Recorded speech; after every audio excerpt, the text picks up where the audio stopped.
Hello दोस्तों, मैं अमरीश शर्मा। आज हम इस वीडियो में सीटेट 2023-24 के बारे में आपको बताएंगे, जो पेपर 21 जनवरी को होने वाला है।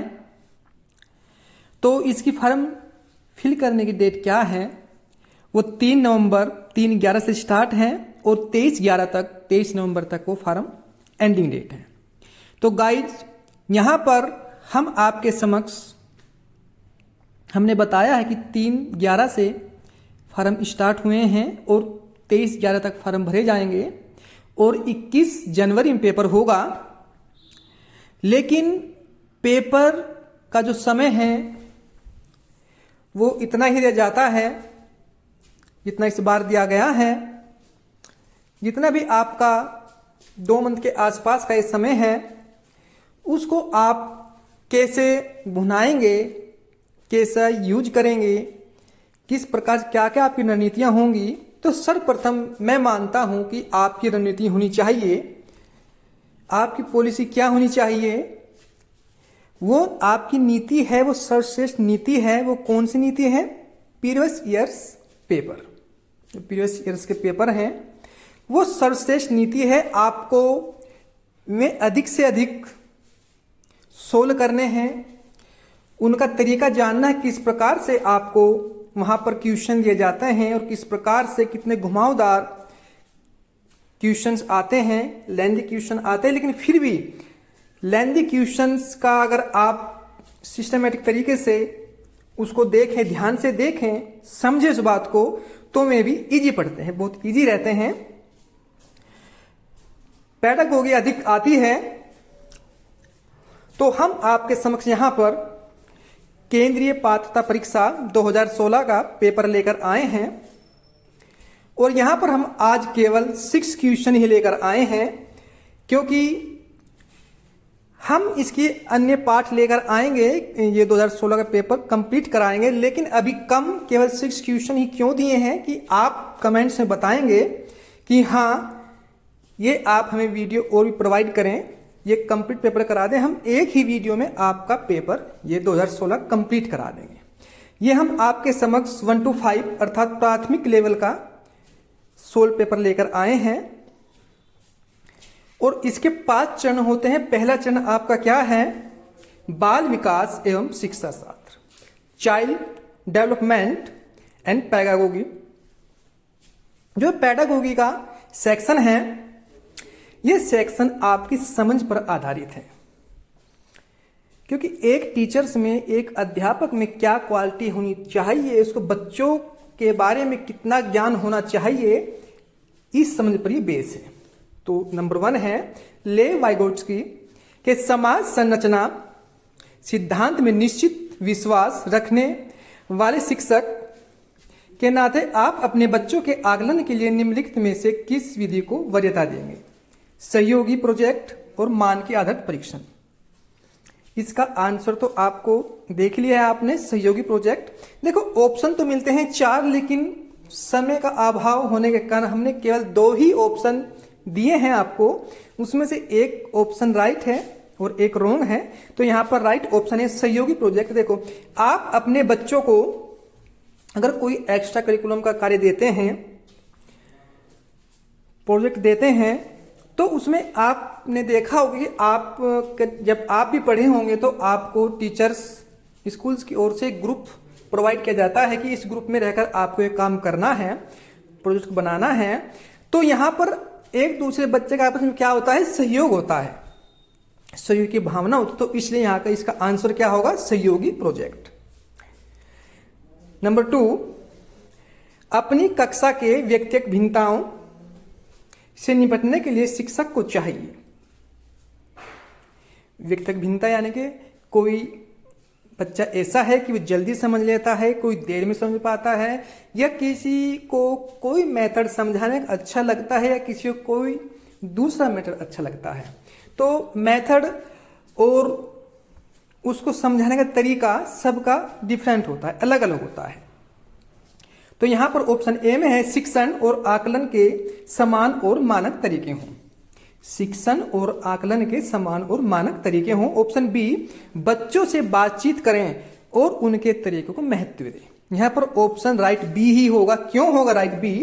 क्योंकि बच्चों से जब आप बातचीत करेंगे, उनके साथ एक मित्रतापूर्ण व्यवहार करेंगे, तो बच्चा बता दे कि मुझे इस प्रोजेक्ट में, इस विषय में यहां पर यह प्रॉब्लम आ रही है। अगर आप बच्चे के साथ रूडली बिहेवियर करेंगे तो बच्चा आपसे कदापि भी नहीं बताएगा। उसके जो अंदर जो कमी है, सब्जेक्ट को नहीं समझ पा रहा है, वो कमी ऐसे ही बना रहेगी, वो कमी दूर नहीं होगी। वो कमी दूर कब होगी? जब आप उससे खुलकर बात करेंगे। वो आपको बताए कि मुझे प्रॉब्लम यहाँ पर आई है और मुझे ये विधि जो है, आपके तरीका है, ये वे है, ये मुझको अच्छा लगता है, इस वे से आप मुझे बताएं या क्या आपको बताना है। नंबर 3, आकलन उद्देश्यपूर्ण होता है यदि इससे स्टूडेंट्स में भय और तनाव का संचार हो। देखो, भय, तनाव, डर, ये एनसीईआरटी 2005 में कहीं भी नहीं दिए गए नेगेटिव टैग हैं। हम एक अलग से वीडियो बना देंगे कि नेगेटिव टैग्स कितने हैं और पॉजिटिव टैग्स में क्या क्या है। आप देखते ही केवल उसका आंसर बता दें कि ये इसका आंसर कट गया, ये इसका आंसर है। इसका आंसर क्या राइट है गाइज? इससे स्टूडेंट्स और शिक्षक के प्रति प्रतिपुष्टि यानी फीडबैक प्राप्त हो। देखो, जब कोई एक कार्य है, अगर उसमें शिक्षक, टीचर्स और स्टूडेंट्स, शिक्षार्थी का आपस में तालमेल अच्छा नहीं होगा, शिक्षक को फीडबैक नहीं मिलेगा स्टूडेंट से, तो वो शिक्षा किसी भी काम की नहीं गाइज। जब दोनों का कम्युनिकेशन समान होगा तो ही शिक्षा की प्रक्रिया उच्चतम रहेगी। तो इसलिए सर्वश्रेष्ठ क्या है कि शिक्षक और एक स्टूडेंट में तालमेल अच्छा हो। तो यहां पर ऑप्शन बी राइट होगा। क्वेश्चन नंबर 4, राष्ट्रीय पाठ्यचर्या की रूपरेखा एनसीईआरटी 2005, जिसके बारे में अभी बात कर रहे थे, के अनुसार शिक्षक की भूमिका है सत्तावादी है या सुविधावादी है। देखो, हमने केवल 2 ही ऑप्शन दिए हैं, या मित्रवर्त हो या सहयोगी हो। तो ये राइट टैग हैं। ये जो टैग मैं आपको बता रहा हूं, ये इसके एक राइट वे के टैग हैं। तो यहां पर आपको सुविधावादी लगाना है ऑप्शन में, क्योंकि एनसीईआरटी में क्या, एनसीईआरटी 2005 में क्या बताया गया है कि एक शिक्षक बच्चे के साथ कठोर व्यवहार नहीं कर सकता, ना ही उसको मार सकता है। वो उससे मित्रतावत व्यवहार कर सकता है और उसकी सभी कमियों को जानने के बाद, उनको समझकर, ऑब्जर्व करने के बाद उसको संशोधन करने में, उस गलती को दूर करने में लग जाता है। वही सच्चा शिक्षक है और ऐसी ही हमारी सरकार चाहती है और ये निर्देश आपका 2005 एनसीईआरटी में दिया गया है। क्वेश्चन नंबर 5, अनुसंधान सुझाते हैं कि एक विविध कक्षा में आपने स्टूडेंट से शिक्षिका की अपेक्षा स्टूडेंट के अधिगम कोई प्रभाव नहीं छोड़ता या प्रभाव छोड़ता है, प्रभाव छोड़ता है गाइस। क्यों? क्योंकि एक शिक्षक और एक स्टूडेंट्स में जो अधिगम होता है, उसका प्रभाव पड़ता है, पर कोई प्रभाव नहीं छोड़ता। ये आपका नेगेटिव है।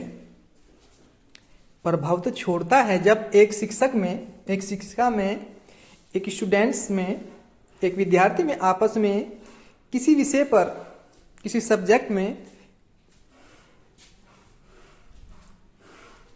कोई क्वेरीज है, स्टूडेंट्स की, छात्र को क्वेरीज है, वो अब उसने सोल्व कराई है, तो उसको वो जो उसमें प्रॉब्लम आई है उसको किससे पूछेगा? वो अपने शिक्षक से। जब शिक्षक से पूछेगा तो अधिगम होगा। ठीक है गाइज। नेक्स्ट नंबर 6, विशेष आवश्यकता वाले बच्चों को शामिल करना एक काल्पनिक लक्ष्य है।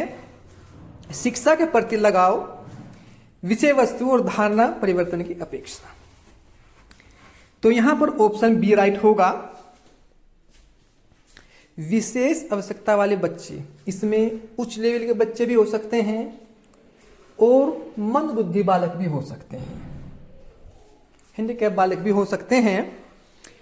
तो यहाँ पर शिक्षण की प्रति लगाव, क्योंकि उसमें कुछ कमी है बच्चे में, बच्चा प्रॉब्लम में है, या तो उच्च लेवल का है या थोड़ा मानसिक परेशान है, लेकिन फिर भी वो पढ़ रहा है। क्यों? क्योंकि उसको शिक्षा के प्रति लगाव है, विषय वस्तु के प्रति लगाव है, धारणा परिवर्तन की अपेक्षा है उसको, उसके पेरेंट्स को, या उसको आशा है कि मैं अपने आप में परिवर्तन कर सकता हूं। तो ये ऑप्शन बी यहाँ पर राइट होगा। गाइज, अगर आपको लगता है कि हम आपको राइट वे में समझा रहे हैं, उचित समझा रहे हैं, तो आपको क्या करना है, हमारी वीडियो को अधिक से अधिक लाइक करना है, शेयर करना है, सब्सक्राइब करना है, कमेंट्स में लिखना है कि हम आगे इस 2016 वाले जो आपका पेपर हुआ था, इसके हमने केवल आज 6 ही क्वेश्चन लिए हैं, इसको कंप्लीट कराएं कि ना कराएं। देखो, हम आज मैंने अधिक क्वेश्चन क्यों नहीं लिए, क्योंकि टाइप करने में अभी हमारे टाइपिस्ट मोदी छुट्टी पे गए हुए हैं, तो इसलिए टाइप मैंने खुद ही किया है। टाइम बहुत लगता है, हिंदी की टाइपिंग करने में टाइम बहुत लगता है, तो इसलिए मैंने केवल 6 ही क्वेश्चन लिए हैं। मैं इसको आज ही कंप्लीट करा सकता था, या 2 पार्ट में इसको आज हाफ पेपर सोल्व करा सकता था, लेकिन क्यों नहीं कराया? अगर आपको हमारी ये वीडियो अच्छी लगती है तो मैं आगे कराऊंगा, अन्यथा नहीं। तो okay guys, thank you very much.